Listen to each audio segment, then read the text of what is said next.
Hi, everyone. Welcome to the next episode of SBC Leaders. I'm Kehn, Global Relationship Director for SBC. And today it is my honor and pleasure to welcome one of our own, Sue Schneider, who is the VP of Growth and Strategy for SBC Americas. Welcome, Sue. Yeah, it's great to be here. So today is a very special episode. We are celebrating International Women's Day. It is a topic that I know is close to my heart as well as yours. So I'm excited to talk about your take on generally what's happening in the world, this particular event, and women in our industry. So to kick things off, I want to first ask you a little bit about you and your career.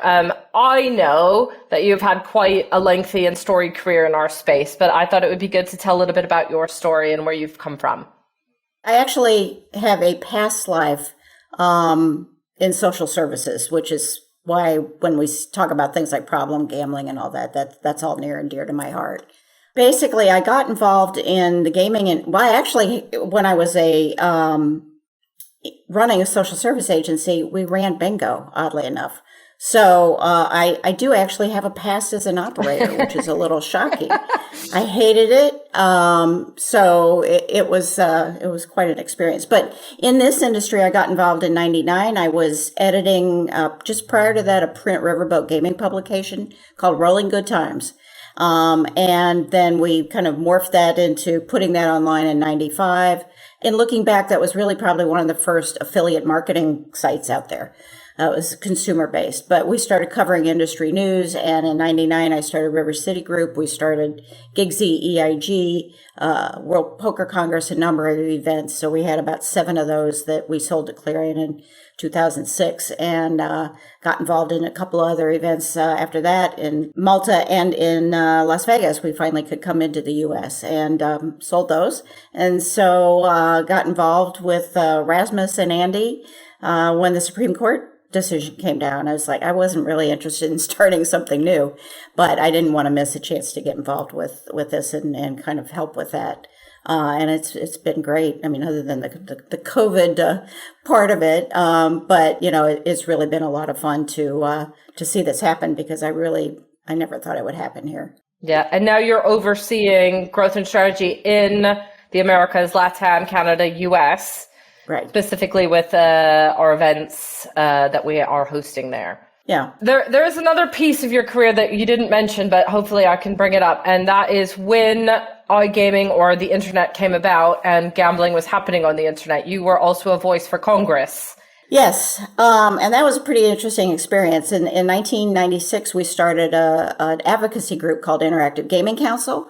And I chaired that for the first 8 years. Really, nobody else wanted to step up because they were all offshore and it was all questionable. But, because we were in the events industry, I stepped in. And I'm a policy wonk at heart, and I really do enjoy that stuff. So it was an opportunity to get in and try to make some headway. At the time, we were basically trying to stop the Kyle bill, as it was called at the time, from moving forward, which would have banned that. So it was a really interesting experience. It was like herding cats. It was early on. There was no regulation really anywhere at that time.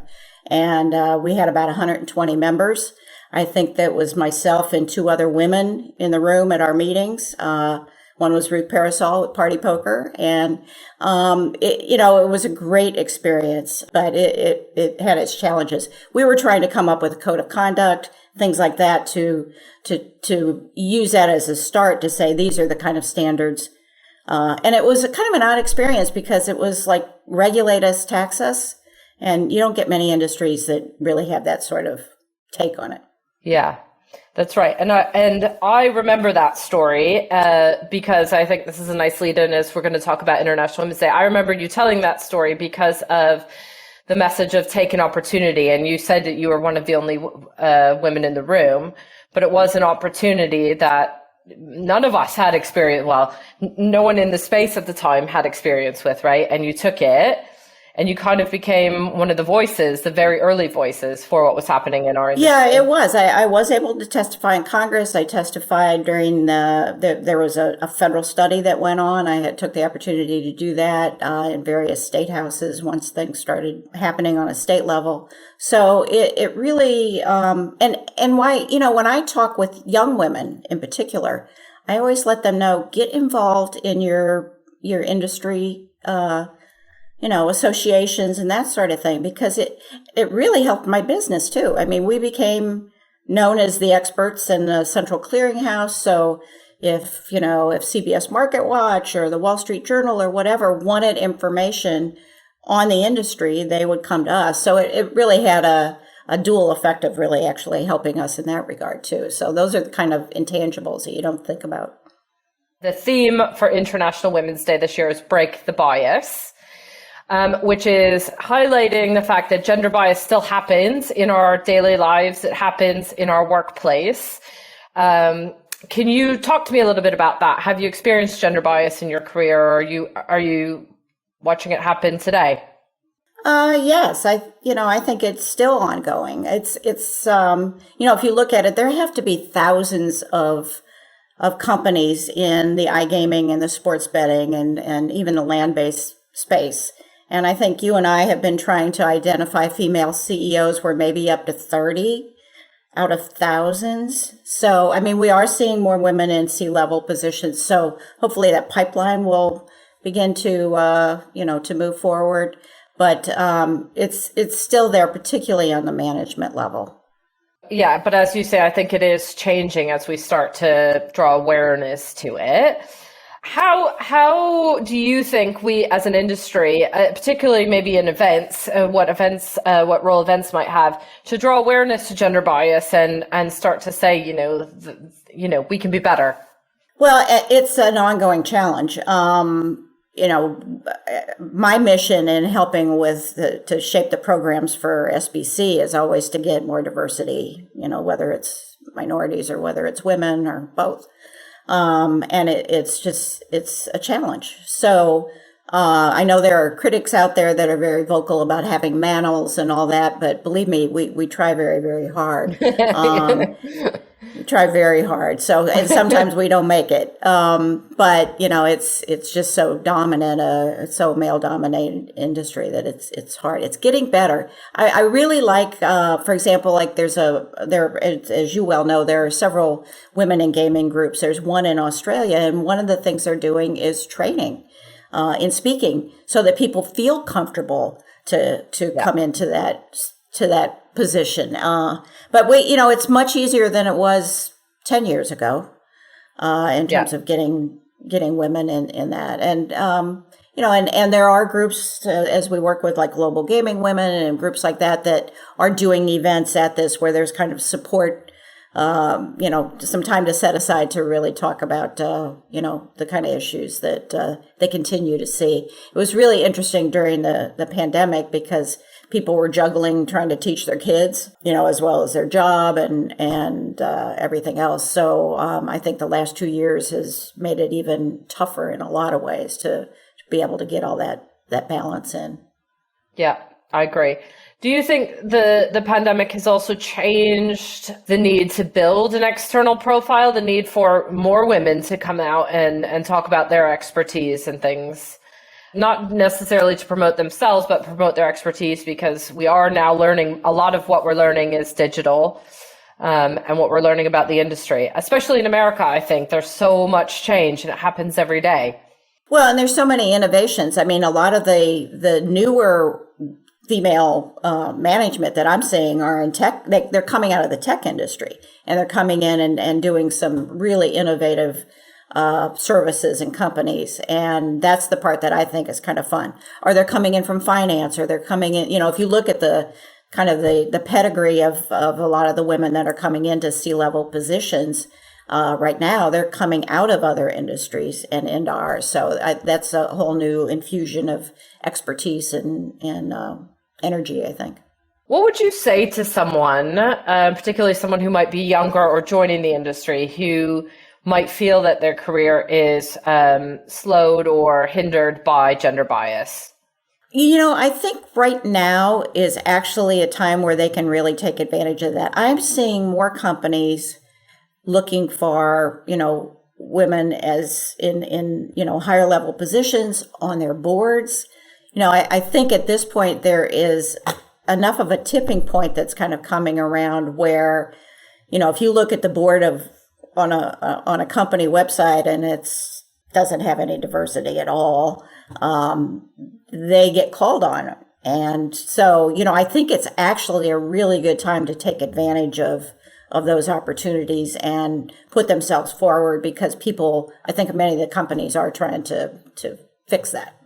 And as you and I know, we were on a call the other day, there are a couple states who are making diversity a priority in terms of licensing and a priority when it comes to setting up the business. Maryland in particular has said women and minority-owned businesses get priority. Those sort of set-asides aren't really happening much yet in our industry. I mean, I've tended to see that more in the past with like highway department construction projects and, other kinds of maybe more infrastructure related. Haven't seen it that much in our industry, but I would imagine we may see more of that. So that'll be a good opportunity, I think.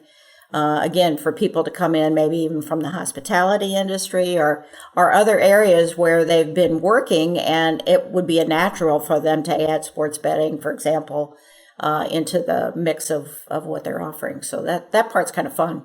Having been part of this industry since the very beginning, when we talk about online gaming and sports betting, how far do you think we've come since then in terms of gender and gender representation within our space?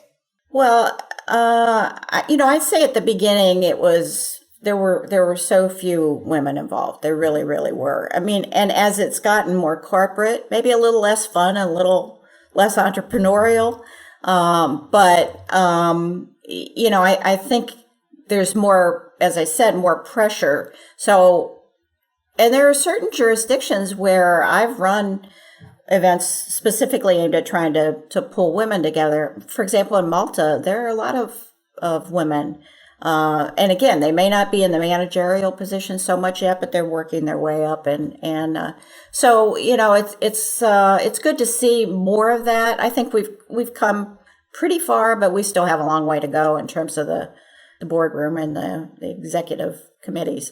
Agreed. I think at the moment we're about 9% representative of C-level, not just CEOs, but 9 or 10%, I think, which, yes, still a long way to go. Well, and I am glad to see All In doing that tracking, because otherwise we don't have any way. You got a baseline, 3 years ago you started with? Mm-hmm. Well, yeah. So, at least we have a way to actually measure that, which will be good. We do. It's called the All Index. I'll do a little self-promotion right there. It's called the All Index, and we do measure demographics, but we also measure practice and policy that support that, and it is available to anyone who wants to have a look at it. But the purpose of that really is, I think a lot of people misunderstand. The purpose of that is because if we don't know what's happening, we can never see where the blind spots are, right? We can never see. Our campaign that we're running this year for International Women's Day is, again, highlighting what's actually happening, highlighting the stories of gender bias, bringing them to the forefront and making sure that people know that that didn't happen 10 years ago. That's happening today, where people are experiencing stops in their career or being slowed down because of bias in the space. So important to bring that to light and work towards fixing it. If we were to be successful in all of that, measuring and working towards more equal representation, what does good look like? What kind of space are we working in your opinion? That's a really good question. I don't know that there's a good sort of end goal to go far. I mean, all we can do is just keep trying to work the numbers up. I get young women that come up to me and tell me stories about how they've been reacted to in their own companies, for example. And they really struggle with how to respond when they get remarks that they are not comfortable with. I think we're better off. Sure, we have the goal of trying to get more women into management, but I think all of the women in particular in the industry need to have their ears open and be able to provide some support and feedback to the younger women that are coming in, because they're still getting a lot of that. It's something that just needs to be fixed. And I would hope the men would call their fellow guys on it too, and I see that more. I do see that more. So, I think that's where there's more progress too on a day-to-day, everyday level. But I think people just need to after the Me Too movement and all that, I think there's just greater awareness about how just personal interactions are perceived. And the tolerance for that is not what it was, both from men and women. So I think if there was one piece of advice is, don't feel afraid to say something, because that's how you change that culture. And that's the only way you're going to kind of lift all boats is to change that culture and make sure that kind of stuff just goes away or is not accepted anymore. For me, I think we start to get a brand new customer base as well, right? If we bring in new perspectives, we start to include more people in terms of who our customers are, which is going to help, as you say, lift more boats. Like, it's going to help all of us in the long run. We have better products as well, because we'll be able to challenge one another a bit better. As you said, being able to call things out also means a culture where we're safe to, share our ideas, right? As well as say, don't do that. Well, and the whole portion of, there are some people I think that take a more antiquated viewpoint. It's like, these are preferences, they're, preferential treatment or whatever. But I don't see that as the case. I think it's a matter of, when it comes to hiring, it's a matter of opening up a whole half of the, the demographics. I've talked to women that have been traders in Las Vegas for like 30 years, and they have some stories.